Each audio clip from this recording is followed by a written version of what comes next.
Hollywood, Alvarado Court, Westlake, Los Angeles.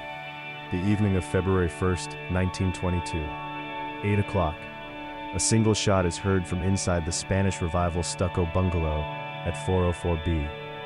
Neighbor Faith MacLean hears it and steps onto her porch in time to see a figure walking calmly down the courtyard path. The next morning, valet Henry Peavey finds his employer on his back in the living room. Dead. One bullet, lower back to neck, upward trajectory.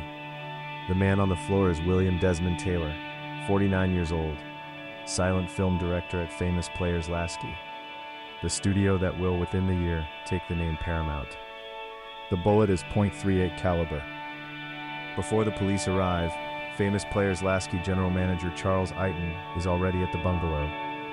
Witnesses describe studio men carrying out papers and bottles of bootleg liquor. Within 48 hours, the newspapers learn that William Desmond Taylor was not William Desmond Taylor. His real name was William Cunningham Deane-Tanner. In 1908, he had abandoned a wife, a daughter, and an antique business in New York City and vanished. He resurfaced in Hollywood under a new name. The Taylor case is the third great Hollywood scandal in 18 months. The studios appoint former Postmaster General Will Hayes to clean up the industry. The Hayes office is born. The case is never closed. 3 suspects survive the 104 years since. The first, Mary Miles Minter, 19 years old, Paramount silent film ingenue, in love with Taylor. A monogrammed silk nightgown and 3 love letters signed MMM are recovered from his bedroom. A strand of blonde hair on his collar. She arrives the morning of February 2nd weeping, and per multiple witnesses, kisses the corpse.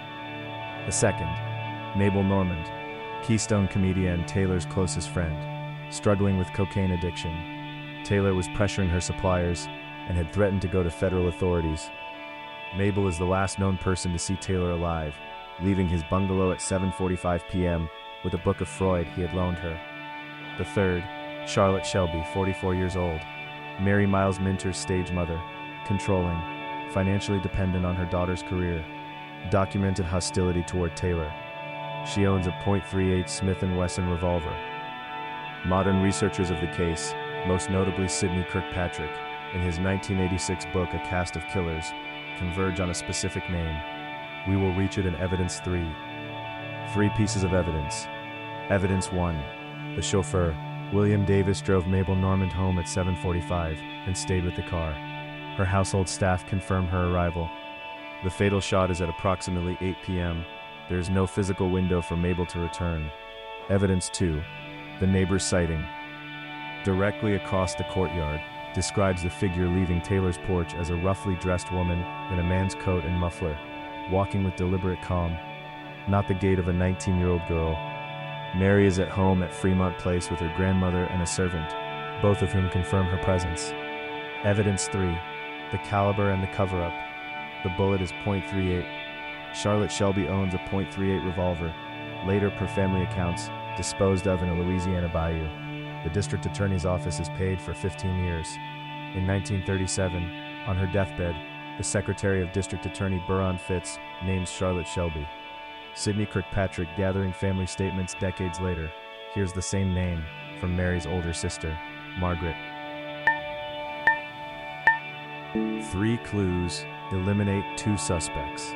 Mabel Normand had a chauffeur at the curb at 7:45 p.m. and was confirmed at her own apartment before the 8 p.m. shot. She did not return. The first theory does not survive Evidence 1. Mary Miles Minter was at Fremont Place with her grandmother and a servant. The figure on the courtyard porch was not the gait of a 19-year-old girl. The second theory does not survive Evidence 2.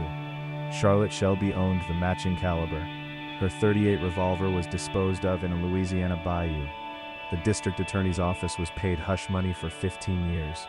The deathbed confession of his secretary in 1937 named her. The upward trajectory of the bullet, lower back to neck, fits a shorter shooter standing close, as if in conversation, as if in an embrace from behind. Shelby was 5'4", what most modern investigators of the case accept. Charlotte Shelby, mother of Mary Miles Minter, per Sidney D. Kirkpatrick, A Cast of Killers, 1986. but no charges were ever brought against Charlotte Shelby. The district attorney was paid. The studio men carried the papers out the back. She died in 1957 at the age of 79 at home in Los Angeles. Her daughter, Mary Miles Minter, never made another film after 1923. Mary died in 1984.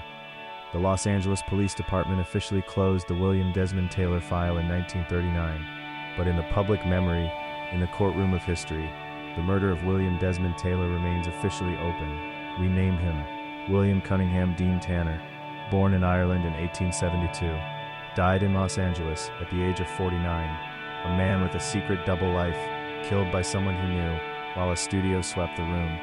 We name the three Mary Miles Minter, Mabel Normand, Charlotte Shelby. One of them, history believes, fired the shot. The other two carried the weight of the suspicion for the rest of their lives. Next time on Quiet Hours, Bay Village, Cleveland, Ohio, the early hours of July 4th, 1954, Marilyn Shepard, 30 years old, pregnant with her second child, is beaten to death in the upstairs bedroom of her lakefront home. Her husband, Dr. Sam Shepard, is convicted and serves 10 years before his conviction is overturned. He inspires a television series.